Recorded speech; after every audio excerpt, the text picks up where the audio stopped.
একটা গল্প বলি, শোনেন। গল্পটি খুব গুরুত্বপূর্ণ, মনোযোগ সহকারে শুনবেন। আমরা সাধারণত কাপড় চোপড়, বিশেষ করে কাপড় চোপড় কিনি দুই ঈদে, একটা কুরবান ঈদ আর একটা রোজার ঈদ।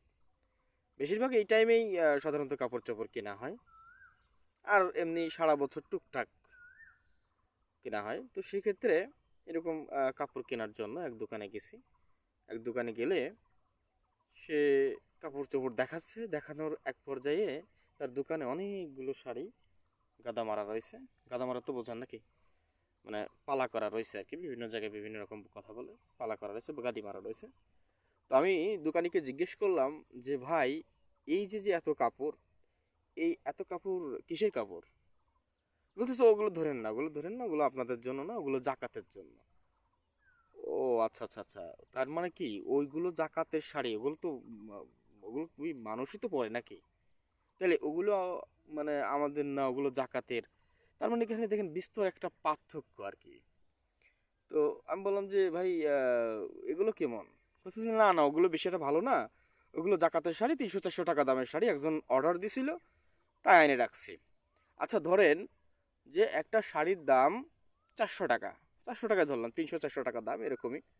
তো একটা শাড়ির দাম যদি 400 টাকা হয়, ধরুন মানে স্বাভাবিকভাবে 200 শাড়ি আছে, তো 200 শাড়ির দাম 400 টাকা করে হলে 80,000 টাকা হয়। তো এই 80,000 টাকা দিয়ে ওই 300-400 টাকা দামের শাড়ি না দিয়ে, যদি এই 80,000 টাকায় 8টা মেশিন কিনবো, অর্থাৎ 8টা সেলাই মেশিন, যদি এরকম 8টা সেলাই মেশিন কারো কিনে দেওয়া হয়, অর্থাৎ 10টা হচ্ছে প্রায়, তো 10টা সেলাই মেশিন কিনে দিলে তারা কিন্তু স্বাবলম্বী। এখন প্রশ্ন হলো যে আমার টাকা আমি দেব, শাড়ি দিই আর গয়না দিই সেটা আমি বুঝবো না, আপনার টাকা হলেই আপনি সিদ্ধান্ত নিতে পারেন না। জাকাতের টাকার একমাত্র হকদার হচ্ছে গরিব মানুষ, যারা জাকাতের অর্থ মানে পাওয়ার যে ইয়াগুলো, সেগুলো জাকাতের অর্থ পাওয়ার যে ক্রাইটেরিয়া আছে যাদের মধ্যে আছে, তারাই কি দাবিদার। তো এখন জাকাতের টাকা হচ্ছে আপনার কাছে এক ধরনের আমানত। এই টাকা আপনি বন্টন করে দেবেন। কে বলেছে আপনাকে শাড়ি দিতে? আপনি জানেন যে তার শাড়ি লাগবে। এমনও তো হতে পারে যে তার শাড়ি লুঙ্গি আছে, কিন্তু তার বাচ্চার একটা পোশাক কিনে দেবে, সেই টাকাটা বা সেই অর্থটা নাই। বা দেখা যাচ্ছে যে সেই টাকা আছে, কিন্তু ঈদের দিন আশেপাশে গোশ রান্না হচ্ছে, এই গোশ, 1 কেজি গোশ কিনবে, সেই টাকা নাই। হতেই পারে এরকম। আমার আপনার টাকা আছে মানেই যে আর একজনের টাকা আছে, বিষয়টি এরকম না। আমি কেন তাকে শাড়ি কিনে দিতে যাব? আমি, তার টাকা আমার কাছে রয়েছে, আমি তাকে টাকা দেব, সে যা মনে চায় তাই কিনবে। আমি কেন তার টাকা আমি খরচ করব? হ্যাঁ, আপনি তার কাছ থেকে জানেন যে হ্যাঁ তার শাড়ি লাগবে, তার বা তার আহ, একটা প্রয়োজনীয় জিনিস লাগবে, সেটা ভালো মানের তাকে দেন। আপনি নিজে যেটা ব্যবহার করেন, আপনি নিজে যেটা পছন্দ করেন, সেটা অপরের জন্য পছন্দ করেন। এটাই নবী রাসূল শিখিয়েছেন। আপনি জাকাতের শাড়ি, আরে আমি অবাক হয়ে গেলাম, জাকাতের শাড়ি কি? শাড়ি তো শাড়ি, জাকাতের শাড়ি কি? আপনার টাকা তো তার খরচ করার অধিকার আপনাকে দেয়নি। আপনার কাছে তার আমানত রয়েছে, এই আমানতকে নির্ধারণ করে দিয়েছে। এই যে যে আপনি জাকাত দিবেন, আপনার উপর জাকাত ফরজ হয়েছে, এই জাকাত আপনি দেবেন, এটা আপনার জন্য বাধ্যতামূলক। আপনি তার টাকা আপনি নিজে খরচ করতে পারেন না ব্যক্তিগতভাবে।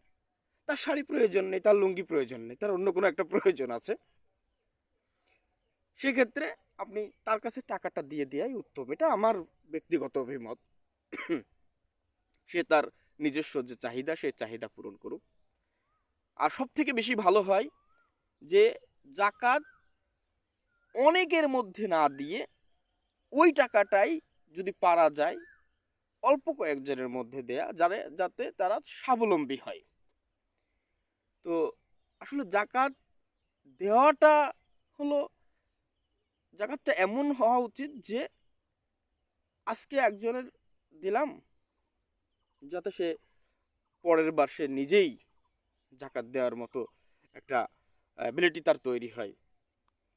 তো বিষয়টা হলো, এটা কারোর হেড করার জন্য বলছি না, এটা আমি আমার নিজের ব্যক্তিগত অভিমত। তারপরেও আমি আপনাদেরকে রিকোয়েস্ট করব, যারা বিত্তবান মানুষ আছেন তারা মানে অর্থাৎ নগদ অর্থ তাদের হাতে দেওয়াটাই উত্তম। কারণ আপনি তো আর তার চাহিদা জেনে বুঝে বসে নেই, তার চাহিদা সেই জানে যে আমার কোন জায়গায় গ্যাপ আছে। তো নগদ অর্থ দেওয়ার জন্য চেষ্টা করবেন। যারা সামর্থ্যবান আছেন তারা পরিপূর্ণভাবে এই জাকাতের যে হক সেটা পালন করার চেষ্টা করবেন ইনশাআল্লাহ। আমি আপনাদেরকে আবারও অনুরোধ করব, এবং যারা মনে করছেন জাসাদ ভাই এই কথাগুলো ঠিক বলছে তারা শেয়ার করবেন, আর যারা মনে করছেন ঠিক না তারা পরামর্শ দিবেন ইনশাআল্লাহ। আসসালামু আলাইকুম রহমতুল্লাহ।